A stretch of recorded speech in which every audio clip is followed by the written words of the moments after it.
పరిసర ప్రాంతాల్లో వివిధ కార్యక్రమాలు జరిగాయి. వివరాలు రాజధాని రిపోర్ట్లో.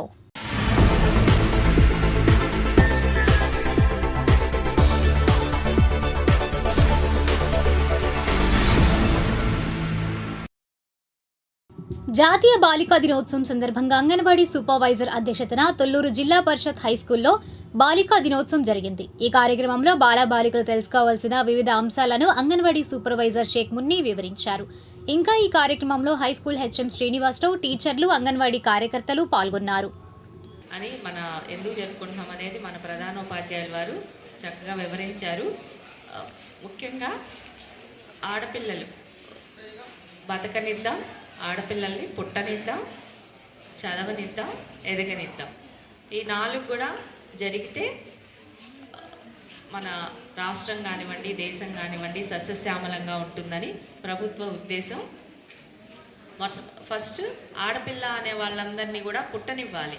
అంటే ఇంకా సమాజంలో ఆడపిల్ల అనే వాళ్ళు పుడుతున్నారా లేదా అనేది కొన్ని సెన్సెస్లో తక్కువగా ఉన్నారంటే 1000 మంది జనాభా 914 మంది అమ్మాయిలు ఉన్నారు సెన్సెస్ ప్రకారం.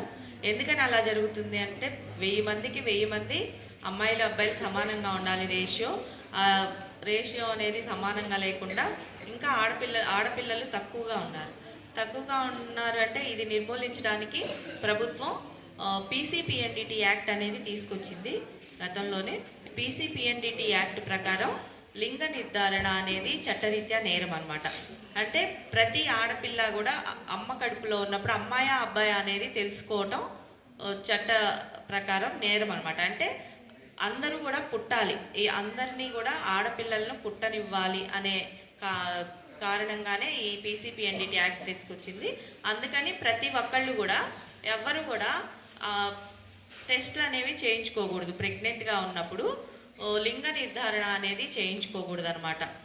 ఈ విషయం మీరు పెద్దవాళ్ళకు కూడా ఈ సమాచారాన్ని తెలియపరచాలి. ఎవరైనా సరే ప్రెగ్నెంట్ లేడీస్ వెళ్ళి నాకు అమ్మాయి పుడుతుందా అబ్బాయి పుడుతుందా అని అడగటం చట్టరీత్యా నేరం అనమాట. అలాగే ఈ పుట్టిన ప్రతి ఒక్కళ్ళు కూడా బ్రతకనివ్వాలి. అంటే ఏంటి, పుట్టిన తర్వాత ఒక 3 ఆడపిల్లలు ఉన్నారనుకోండి, తర్వాత మళ్ళీ ఆడపిల్ల పుట్టేసింది, ఆడపిల్లలు పుట్టిందని చెప్పేసి ఇష్టం లేక వాళ్ళని ఎవరికైనా ఇచ్చేయటం కానివ్వండి, ఎవరికైనా ఎక్కడైనా వదిలేసేయటం కానివ్వండి, అలాంటివి చర్యలు అనేవి చేయకూడదు. తుళ్లూరు మండలం పెదపరిమి పంచాయతీ కార్యాలయం వద్ద స్వచ్ఛాంధ్ర స్వర్ణాంధ్ర కార్యక్రమం పంచాయతీ సెక్రటరీ శ్రీనివాసరావు అధ్యక్షతన జరిగింది. ఈ కార్యక్రమంలో పెదపరిమిలోని పారిశుద్ధ్య కార్మికులకు అభినందన సత్కారం జరిపారు. ముఖ్య అతిథులుగా పాల్గొన్న డిపిఓ బివి సాయి కుమార్, గుంటూరు జిల్లా పొల్యూషన్ కంట్రోల్ అధికారి ఎండి నజీనా బేగం, గ్రామస్తులు కలిసి వారిని సన్మానించారు. అనంతరం గ్రామ పంచాయతీ కార్యాలయ ఆవరణలో మొక్కలు నాటారు. ఈ సందర్భంగా సాయి కుమార్, నజీనా బేగం మాట్లాడారు. ఇంకా ఈ కార్యక్రమంలో DLPO Srinivasarao, deputy MPDO K Vijayavardhini, Panchayati Raj AE Venkatrao, Anganwadi supervisor Sheikh Munni, ఇంకా పుట్టి రామచంద్రరావు, పెదపరిమి గ్రామ తెలుగుదేశం పార్టీ అధ్యక్షులు శ్రీనివాసరావు, నరసయ్య తదితరులు పాల్గొన్నారు. జీరో గ్యాప్ దాంట్లో ముఖ్యంగా ఉన్నటువంటిది మీరు మరుగుదొడ్ల ఐహెచ్హెచ్ఎల్ సంబంధించింది అవగాహన అనేది అందరికీ ఉండాలి. స్కూల్స్లలో కానీ, కాలేజీలలో కానీ, అంగన్వాడీస్లో కానీ, గ్రామ పంచాయతీలో కానీ కూడా మరుగుదొడ్లు అనేవి ఉంటాయి. కానీ వాటిని మనం ప్రాపర్గా ఉపయోగించాం. దాన్ని ప్రాపర్గా ఉపయోగించకపోవడం వలన అనేక రకాలైనటువంటి వ్యాధులకి మనము గురవుతున్నాం. అందుకనే దీని మీద ప్రజలందరికీ అవగాహన కల్పించండి. చాలామంది మనం ఏం చేస్తామంటే బహిర్భూమికి వెళ్తాం. బహిర్భూమికి వెళ్ళినప్పుడు బహిర్భూమిలో మనం వెళ్ళడం వలన ఒక గ్రాము మలంకి 1,00,000 క్రిములు ఉంటాయి. అదేవిధంగా 10,000 బ్యాక్టీరియాలు ఉంటాయి, 1000 పరాన్నజీవులు ఉంటాయి. ఇవన్నీ కూడా ఆ మలంలో 100 గ్రాముల మలంలో ఉంటుంది. మనం ఆ బహిర్భూమికి అలా వెళ్ళినప్పుడు అవి మనకు కాళ్ళ ద్వారా మనకు రావడం కానీ, లేకపోతే అక్కడ వాలినటువంటి ఈగలు అవి వాలి మళ్ళీ మనం తినే భోజన పదార్థంలో వాడడం వలన, అవి మనం తినడం వలన మనము అనారోగ్య పాలైపోతున్నాం. అనారోగ్య పాలు అవ్వకుండా ఉండాలి. అనారోగ్యం అంటే మనకు బాగా డబ్బున్న వాళ్ళు అయితే పర్వాలేదు. డబ్బు లేని వాళ్ళు ఏం చేస్తారు, అప్పు చేసి లక్షలు ఖర్చు పెట్టుకొని మళ్ళీ ఆరోగ్యవంతులుగా అవడానికి ట్రై చేస్తారు. ఆ టైంలో తర్వాత అప్పు తీర్చలేక అనేక రకాలైన బాధలు పడడం జరుగుతూ ఉంటుంది. జరుపుకుంటాం గవర్నమెంట్ ఆఫ్ ఏపీ వారి ఆదేశాల మేరకు. కానీ ఈ నెల మనం 3వ శనివారం కంటే కూడా 4వ శనివారం జరుపుకోవాలని చెప్పి స్పెషల్ ఆర్డర్స్ వచ్చినాయి. సో ఈసారి మనం 4వ శనివారం జరుపుకుంటున్నాం. గత సంవత్సరం అంతా కూడా జనవరి 2025 ప్రతి నెల ఒక్కొక్క టాపిక్ తోని మనం 12 నెలల పాటు న్యూ ఇయర్ న్యూ స్టార్టప్ అని మొదలుపెట్టి 12 నెలల పాటు ఒక్కొక్క థీమ్ తోని మనము స్వర్ణాంధ్ర స్వచ్ఛాంధ్ర ప్రోగ్రామ్ జరుపుకోవడం జరిగింది.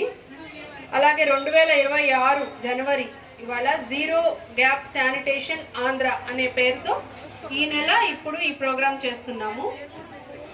మనందరికీ తెలిసిందే పర్యావరణం అనేది అన్నిటికంటే ముఖ్యమైన అంశము. కాలుష్యం కానీ జరిగితే మనం ఎంత అభివృద్ధి చెందినా, మనం ఎంత సంపాదించుకున్నా, మన దగ్గర ఎన్ని డబ్బులున్నా మన ఆరోగ్యం బాగోలేకపోతే హాస్పిటల్ పాలైతే ఒక్కసారి ఎంత దారుణంగా ఉంటుందో అందరికీ తెలుసు. సో అందరూ కూడా ఈ zero gap sanitation Andhra concept ఈ నెల టేకప్ చేసి మళ్ళీ ఫిబ్రవరి 3వ శనివారం వచ్చే వరకు వేరే కాన్సెప్ట్తో ఆ కాన్సెప్ట్ని మీ పరిసరాల్లో అందరికీ తెలియచేసి ఈ జీరో గ్యాప్ శానిటేషన్ ఆంధ్ర అనే ప్రోగ్రాము ఈ ఒక్క నెలే కాదు, మనకి ఎప్పుడు ఉండాల్సిందే, మనకి ఎప్పుడు కావాల్సిందే. ఎందుకంటే పర్యావరణం మీద ఎఫెక్ట్ బాగా పడుతుంది. ఇప్పుడు శానిటేషన్ ప్రాపర్గా లేకపోతే ఏమవుతుంది? ఈ నెల 26 రిపబ్లిక్ డే వేడుకలకు అమరావతి సిద్ధమైంది. మొదటిసారి నవ్యాంధ్ర రాజధానిలో గణతంత్ర దినోత్సవ వేడుక నిర్వహిస్తున్నారు. ఈ మేరకు రాయపూడి సీడ్ యాక్సెస్ రోడ్డు సమీపంలో మంత్రుల బంగ్లాల ఎదురుగా పెరేడ్ గ్రౌండ్ ఏర్పాటు చేశారు. ఈ సందర్భంగా హాజరైన DGP Harish Kumar Gupta, GAD political principal secretary Shyamala Rao పర్యవేక్షణ జరిగింది. 22 ఎకరాల్లో పెరేడ్ గ్రౌండ్, వీవీఐపీ పార్కింగ్కు 15 ఎకరాలు, పబ్లిక్ పార్కింగ్కు 25 ఎకరాలు ఏర్పాటు చేశారు. అమరావతి రైతులకు ప్రత్యేకంగా వీఐపీ గ్యాలరీ ఏర్పాటు చేశారు. మొత్తం 13,000 మందికి సీటింగ్ ఏర్పాట్లు సిఆర్డీఏ చేస్తోంది. ఈ సందర్భంగా జిల్లా ఎస్పీ బకుల్ జిందాల్ మాట్లాడారు.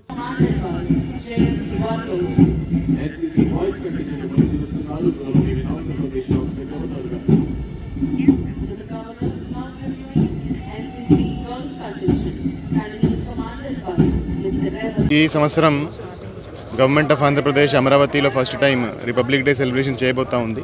దానికి అన్ని రకాల ఏర్పాట్లు చేయడం జరుగుతూ ఉంది. సో చాలా పెద్ద ఎత్తున మంచి ఏర్పాట్లు చేయడం జరుగుతూ ఉంది. ప్రజలందరూ కూడా వచ్చి ఈ రిపబ్లిక్ డే సెలబ్రేషన్స్లో కూడా పాల్గొనవచ్చు. సో ఇక్కడ అరౌండ్ 15,000 మందితో రిపబ్లిక్ డే సెలబ్రేషన్స్కి అన్ని ట్రాఫిక్ అరేంజ్మెంట్స్, సెక్యూరిటీ అరేంజ్మెంట్స్, అదేవిధంగా బందోబస్తు అరేంజ్మెంట్స్ చేయడం జరిగింది. సో ఈ ప్రోగ్రామ్ స్మూత్గా, పీస్ఫుల్గా జరిగేటట్టు అన్ని ఏర్పాట్లు చేయడం జరిగింది. ఓకే సార్, ఎంతమంది? ఆల్మోస్ట్ 15,000 మందికి సిట్టింగ్ అరేంజ్మెంట్ చేయడం జరిగింది. ఓకే.